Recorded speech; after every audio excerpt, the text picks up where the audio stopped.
Lagi mong tandaan na life is hard. Choose wisely. Happy is hard. Sad is hard. Rich is hard. Poor is hard. Obesity is hard. Being fit is hard. Being deaf is hard. Being financially disciplined is hard. Communication is hard.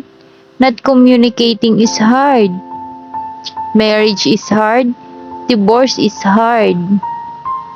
Life will never be easy.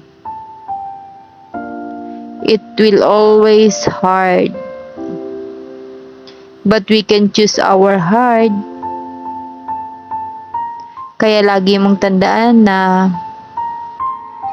ikaw lang ang may kontrol ng buhay mo.